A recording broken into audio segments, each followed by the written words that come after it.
All right, buddy. Welcome to another edition of the Leadership Blend television show with your host, Ricardo D. Rice. And on today, we have another very special guest. And today, we're actually looking at the culinary industry, particularly restaurant ownership. So my guest today, actually, I'm not even getting into it. I'm going to let her introduce herself and tell you all about her. So take it away. Awesome. So my name is Kelli Ferrell. I'm the owner and founder of Nana's Chicken and Waffles, and I'm the author of Cooking with Kelli. Super excited to be here. We're super excited to have you. So this is Kelli's second bout. We did the radio early and we're doing television today. Yeah. So we're going to get more into her journey with faith because restaurant was not actually your desire. It kind of happened, right? Well, it kind of happened. Sometimes God plants a seed inside of you and you don't know where that seed came from. So the restaurant was, just kind of get right into it. The restaurant was created really through a vision board. My husband and I did a vision board a few years ago. And on that board, we put multiple different things on that board. So vacations and scriptures and motivations and all different types of stuff. And of course, we put businesses on there as well that we wanted to get into. And a restaurant was one of them. So from there, we took it on and, came full blow, happened really fast, to be honest. We used to ride past this building every single day when we took our kids to school. And from there, we inquired about the building and lo and behold, we got approved. And now y'all background is not in restaurant though. No. So I don't have any background in restaurant. My background and degrees are in fashion merchandising and design. Which I told her it explains a lot. Yeah. As you can see, it explains a lot about things. Yes. But it's been amazing though. It's been an amazing journey. But the one thing is, I've always loved to cook. So I've always had a passion for cooking. I've always enjoyed cooking for my family and my friends. So food didn't come far. It was just one of those things where I didn't get a degree or a culinary degree in cuisine. So it's one of those things I've always loved to do. And we opened a restaurant and Chicken and Waffles. So vision boards, because like I said, we're talking about more faith here. So when it comes to a vision board, it was something y'all just started doing. Y'all have been doing it in previous years. So I've always done a vision board, but this is my first time, my husband and I doing a vision board together. So this was the first time doing a vision board together. And one of those things that I love, what I love so much about vision boards is it helps you really to create the vision for your life. You envision what you want your life to be. And I think a vision board really does help you get to those places where you need to go. It helps you to make better decisions. It helps you to stay focused. It helps you to stay grounded. And you visually look at it every single day and it makes you make different decisions. And, it just helps you to get back on that right path. So you would say it makes a significance because I've heard about them. Absolutely. But I was like, but I know what the goal is in my head. So do I really? But you know what the goal is in your head, right? But do you envision it every single day? Do you speak it? Do you breathe it? Do you visually see it? And when you visually see something, you make different decisions. So it's really that impactful. It really is that impactful. Absolutely. Because you're going to make decisions that's going to help you to get to that next level, right? Because you have dreams and those visions, but you see them on that board. You put everything out. You have scriptures that you live by. I think I even put like $1 million check on there that signed off to ourselves. Seriously. I want one of those big but when you put that board in there, you have to constantly build a vision too. So even though you do that vision board probably for the new year, you have to constantly put some things on there because things change. Right? So things change. Maybe you don't feel the same way, or maybe it's some other things that you want to add on to there, or maybe you have some more goals that you need to add. But for me, it helps me significantly. And I think it helps others too.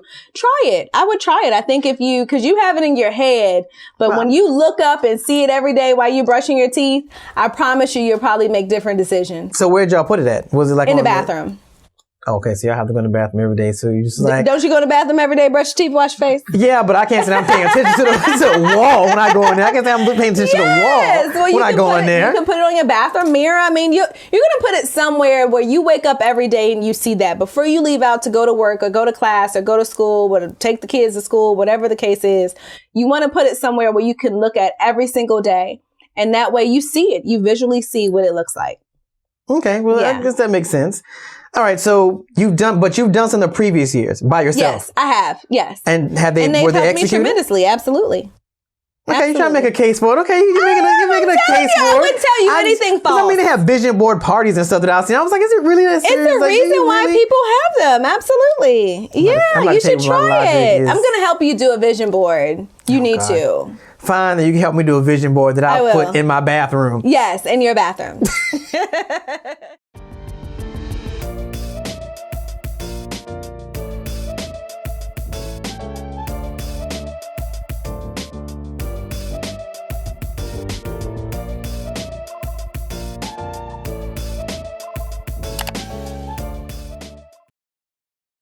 Okay, so fine. I will do a vision board and we'll put it on my refrigerator, or probably 2, because you need one where I eat and where I take a shower and stuff. So fine, we'll do that. Absolutely. We'll do that. All right. So you put the restaurant on the vision board, and then you guys see this building, and we fast forward. Now, not having any working knowledge, how did that work for you? Like, because, you know, we talk about Google University and all that good stuff. Yes. So how did that work out? To be honest, it was rather hard. It wasn't as easy as people may think it is. I mean, being an entrepreneur, I've always been an entrepreneur at heart. So it wasn't my first time owning a business. But it was my first time being in that business. You know, I did event and wedding planning before. So I've always known hospitality, and I feel like I've always known how to treat people and what people want. And really that's what it entails, besides cooking and, you know, the fun stuff that people might see. But it's a lot that goes into it, and knowing how to operationally run a restaurant is completely different from any other business I've ever had. Really? Yeah, completely. It's probably it's definitely the hardest. Oh, okay. So was it a case, because I envision you like, okay, so today we need to tackle grease pits. Yeah. So let me see how to do a grease pit. Grease trap. And then it's like, okay, we got that down. I was like, oh, but now we need to order flour. Who is the distributor that we have to? Yes. So was it like a step-by-step figuring out? It definitely was a step-by-step. And it was a lot of trial and error. And even now, having the business for 3 years, it's still a lot of things that I am learning that come every day. Every day is a different learning game for me. But I love it. I enjoy it. It's what I enjoy doing the most. And that's really, you have to be a people's person to own a restaurant. Absolutely. You can't not be a people's person.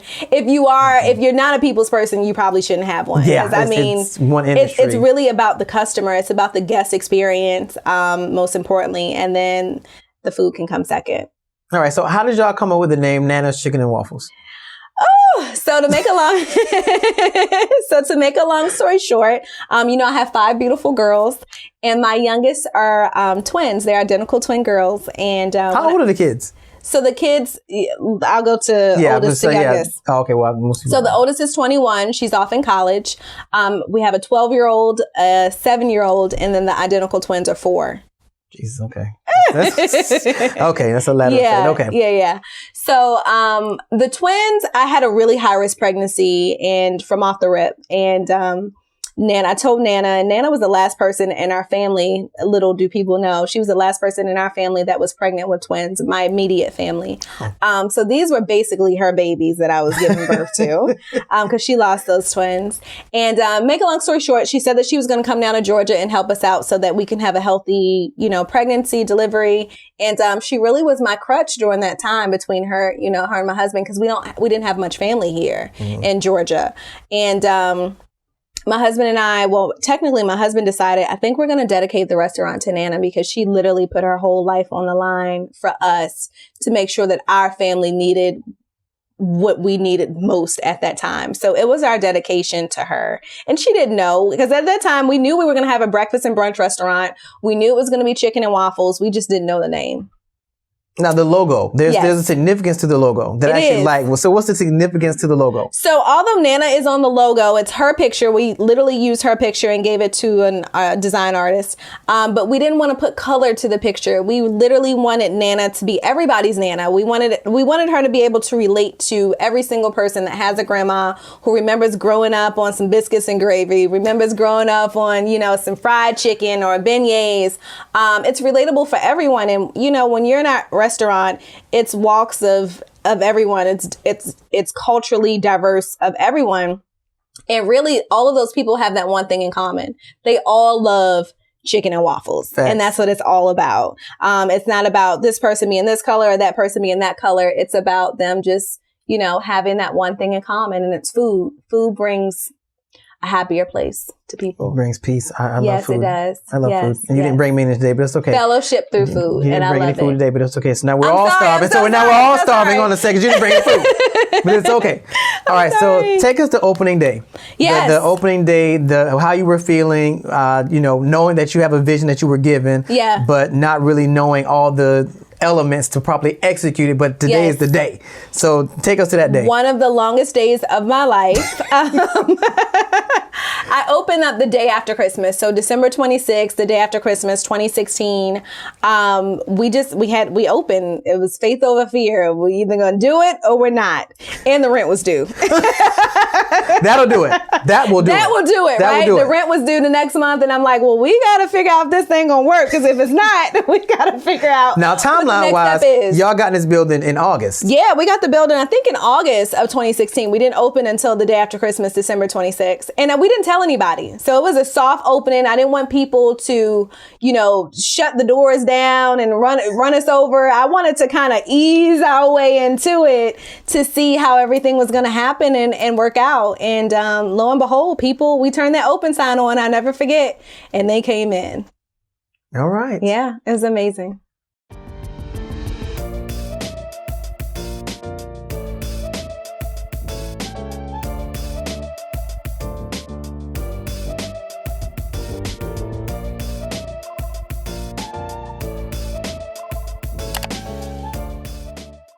All right. So after the opening day, it goes well. So we fast forward about 2 weeks. Yeah. And then there's the notion to do a pop-up shop back in the hometown. Whoa, no. That was probably a few months from then. Okay. Yeah, not a few weeks. No, I Okay, wish it was so that easy. I was about to say, how did we pull that No, off? I had to get the hang of the restaurant first. That was probably maybe even a year in. So I had to get the hang of the restaurant first. And really from there, from the day I opened, business has been absolutely amazing. It has been an absolute blessing. It really has. It never stopped. So from there, we did decide to do a few pop-up shops, probably in my hometown, and even some here locally in Atlanta, because we're in Conyers and we're so far. But I wanted to, make sure that people, before we did expand, I wanted to make sure that people could really get an idea of what our food and our culture and what what it was that we were providing to the community. So that was the goal of the pop-up shops. It wasn't just about making money. It's more of allowing guests to know what your product is, even if they don't come out to the restaurant. I always want to make sure that we're staying consistent with the product and people can try our food, most importantly. Yeah, because then your menu expanded as well. Yeah, just a tad bit. So the menu doesn't expand as much. We just do guest waffles frequently. So anything that you can think about, I have probably turned it into a waffle. Really? No, seriously. Wow. Yeah. So they don't call me the Queen of Waffles for nothing. The Queen of Waffles? Queen of Waffles. When did that become a thing? Queen of Waffles. We talked about that on Food Network. Oh, God. Okay. Yeah. So Okay, Queen of fine. Waffles. I love it. But yeah, I take everything and turn it into a waffle. And that's what it's all about. It's creating that really fun, diverse menu. Yeah, because those sweet potato waffles. You never know what to expect. Oh, yeah. So you had sweet potato waffles. Yeah, those and were nice. we've done banana pudding, pineapple upside down, red velvet. all this in a waffle. Lobster and waffles. I mean, yeah, absolutely. Pumpkin waffles, sweet potato waffles, cinnamon roll waffles. Wait. Lemon waffles. When y'all do the cinnamon roll waffles? We have the cinnamon roll waffle on the menu. That's on the menu. Well, and so is banana pudding that stayed on the menu. Okay, well, I need to come get that cinnamon roll waffle because I'm about that life. I'm about that life. Georgia peach waffle. We got a peach cobbler waffle right now. It's absolutely amazing. Okay. Yeah. More about anything. All right. So now we have a cookbook. Yes. How did we get there? How you did we have get to the Cooking cookbook? with Kelli. I'm so excited. So the cookbook came along. I've always wanted to just really implement family recipes. That's what it was all about. So, I get a lot of people who always ask, well, how do you make this? And how do you make that? And, so I'm like, well, I might as well put it in a cookbook and, share it with the world, most importantly. It really is not a real cookbook, to be honest. I mean, it's a cookbook, but it's not. I found when I was researching on cookbooks and how to write a book, no cookbooks I found were relatable to me for women like me. And I really wanted to create something like that, where, you know, it's a book where it can inspire you. You can cook.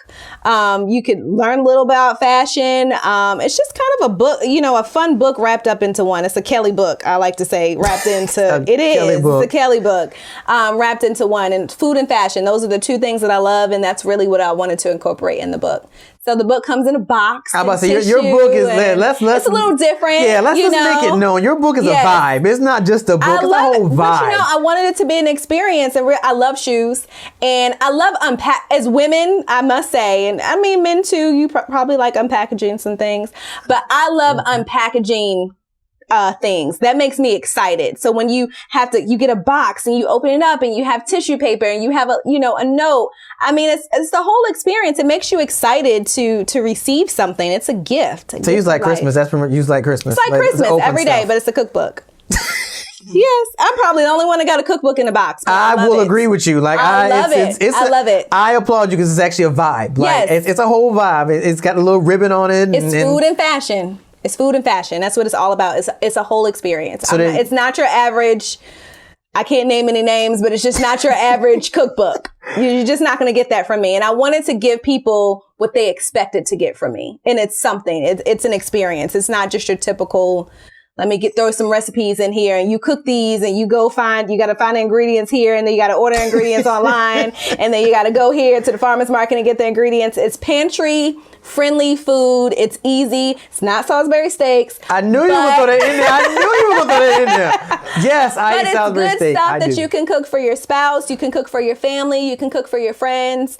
And then you have some other things in there where you have some cocktails. I mean, it's fun. It's a fun book that, you know, you can have a girls' night out. I love a good girls' night out. So, I mean, it's fun stuff. Really fun. And some of the ingredients you should have in your pantry. So it's simple. Okay.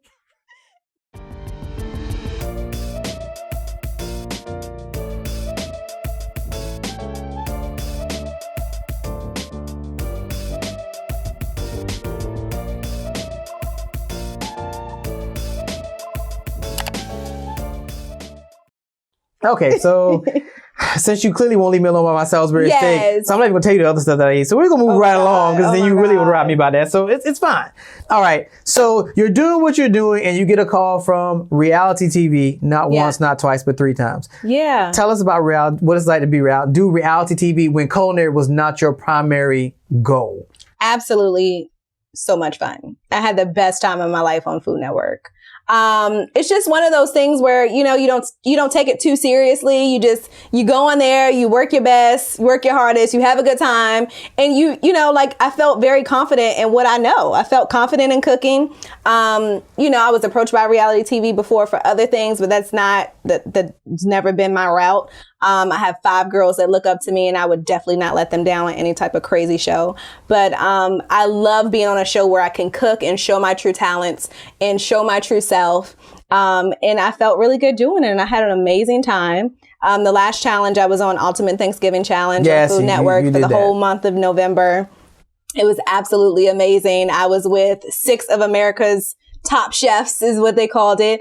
And we all threw down and we all had something different to bring to the table. And although I didn't win, I was still in the last episode. They brought me back as the celebrity guest chef. But I had a great time and that's what it's all about. You know, it's really about showing the world what it is that you do and what you absolutely love. And I got to do that and I'm forever grateful for that. So the effects of doing reality TV. Yeah. How has it affected you since coming home? I mean, not as much. Of course, you know, we get a lot of people. I mean, we have a lot of foodies that look at Food Network. So we get a lot of people who come into the restaurant from Food Network. And it's good. I probably got approached a few times. I think it's hilarious that people call me Chef Kelli. I think it's so funny. Oh, that's a thing. That could be a thing. I know, but you know, I'm not a classically trained chef, so I never really looked at myself as a chef. I just always looked at myself as a cook. But I can take it's funny when people come and they're like, Chef Kelli. I was like, what? Don't start calling you that, Chef Kelli. No, please don't do it. My kids call me Chef Kelli. It's so funny. They call me Chef Kelli, and they critique my dishes. It's the craziest thing. They're like, "Mommy, Chef Kelli, this is a really good dish." You know, especially the twins. So it's hilarious. But I mean, I love it. I've been having a great time, and of course, it's opened new doors for new opportunities. And you know, it's great. I'm actually doing what I love. I'm finally at a place in my life where I feel like I have my calling and I have my purpose, and I'm walking in my season, and it feels really good. All right. So what's next for Nanas and Kelli? So what's next is definitely expansion. I've been trying to get clues all day. I know. About where we going. Tell you, when it's time to make the announcement, I'm going to yell it from the mountaintop. I promise. But I'm working on it. You know, and let me tell you something. It feels good because people want it. And that's the best time to do it. I never wanted to rush into anything just because it's a long wait and long wait times. I wanted to do it when people wanted it, and they want it, and I'm working on it. I'm trying my best and my hardest, and I should be able to make the announcement really soon. I'm also working on my YouTube channel, Cooking with Kelli, and I'm super excited about that. So what's that gonna look like? You cooking every day? Well, it's going to kind of be a day in the life of Kelli, really. And I have some amazing guest appearances coming on, and they'll be cooking with me. And it's really just a show about a woman, entrepreneurship, being a wife, a mom, a mother.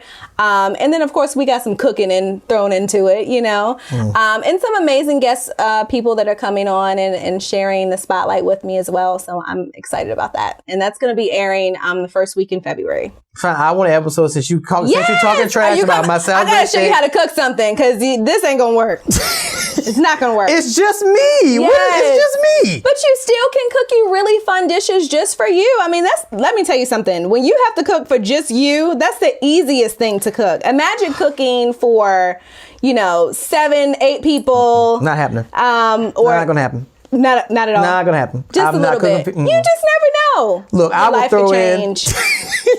I would throw in 5 boiler bags of rice, some cans of macaroni, and I would do two things of Salisbury steak, so everybody's happy. You're making me cringe. But that's as good as it's gonna get. Like, I'm just telling you. I bought you a cookbook. I need you to use it. Don't have it sitting on your countertop looking pretty. I need you to open the pages. But it's so pretty. I'm just follow gonna take the directions, the ribbon off it. It's so pretty. And cook you some good food. Oh my God! So it's all waffles in there in the cookbook. No, I have pork chops. I have chicken and waffles, deviled eggs, potato You got me at pork salad. chops. Okay, potato salad's out. I don't want no deviled egg. You got me at pork chop. Wait, how am I cooking these pork chops? You're gonna pan-sear them. And that sounds too complicated. You're gonna marinate them. Oh my God, that sounds too complicated. Do I have to use Lowry's? Is that what we're using? I don't use nobody's Lowry's. So no Lowry's? No. So there's something specific in the book that I'm using. So I use seasoned salt. Okay, fine. I in the blue can. The blue bottle. It's blue and white, and they're not paying me to advertise this. FYI. But that's what I use. Oh my God. I don't know about no Lowry's. Now I have to use, oh my God. How many ingredients is it going to be? Because I will try to cook pork chop. I said it was going to be pantry. I said it's pantry ready ingredients, but I don't know what's in your pantry. But pepper, salt, some Pam, salt. What you using Pam for? Because I don't have the time. I don't like using oil. It pops me. So I use the Pam. I just spray the skillet. What are you and then cooking it's good. in the eggs usually? Okay. I can cook breakfast food. Okay, I'm you can good cook breakfast. At grits, eggs, bacon. What do you put in your grits? I just had a whole conversation about this. I get the butter flavor one. I do the one you just add water to. Oh, you use instant grits. I use instant grits, yes. I tried the other one. It's too hard to measure. Like, you got to make sure you have the right amount of water. You got to make sure you have the right amount of grits. It's too hard. They already measured out in the Quaker bags. I just pour it out, boil me some water, throw it in there, stir it up. The butter's already in it. Do you know that no one uses those anymore, right? I do. And we're talking about me. So I'm not a chef, Chef Kelli. Okay. I'm not a chef. So I can use ball of bag rice, instant grits. It's all good. As my twins would say, I don't know about this dish. I don't know about this dish, mommy. Well, look. It's okay. I'm going to help you out. I'm going to bring you on the show. I'll bring you on with Cooking with Kelli. I'm going to show you how to make some really, really fun, easy dishes, and we will have an amazing time. Fine. Everybody heard this. You Yes. heard this on the Leadership Blend. Yes. That I'm coming on the show. Yes. And we're going to try to cook. And clearly you have a half an apron for me because I'm going to have flour all over I'll the get place. you a fabulous apron. And okay. We have a good time. Fine. That's Yes. fine. Okay, fine. All right. How does everybody get in touch with you? Or I feel so good. You've been throwing shade at me all day because I can't cook, but it's okay. I'm so sorry. It's okay. I understand that you and your husband can cook. That's No. great. I cannot cook, and I'm not married, and I'm single, so I don't have to know how to cook for anybody but me. So, well, listen, if you're gonna get somebody, I suggest you learn how to cook. that is not something that I have to do. shade. So, that is not something I have to do. But I digress. How do people get in touch with you? So if you want to get in touch with me, of course, you can come to my restaurant, Nana's Chicken and Waffles. It's 1040 Flat Shoals Road, Conyers, Georgia, 30013. You can look on our website, www.nanaschickenandwaffles.com. Follow us on all of our social media outlets. It's Instagram, Nana's Chicken and Waffles. You can follow us on Facebook, Nana's Chicken and Waffles. Or you can look for me on Cooking with a K, cookingwithkelli.com. Social media outlets on Facebook and Instagram as well is Cooking with a K with Kelli. All right. Yes. Any nuggets you want to leave with the viewers? Faith over fear. It's the only way that you are going to make it. You got to have faith, jump out there, and faith over fear. Those are the words that I live by. All my girlfriends, all my friends will tell you, you got to go for it. You never know. Nothing beats a failure but a try. At least try. All right, everybody. There you have it. The lovely Kelli Ferrell. Thank you for being my guest on today. Thank you. I will be on the show, and I'm going to go get me some waffles at some point. I'll have your apron ready. Oh, God. Fine. As long as I have to cook my own waffles, we're okay. As long as I have to cook my own waffles, we're all right. All right, everybody. We will see you guys next Monday, same time, same place, on the Leadership Blend television show with your host, Ricardo D. Rice. Awesome.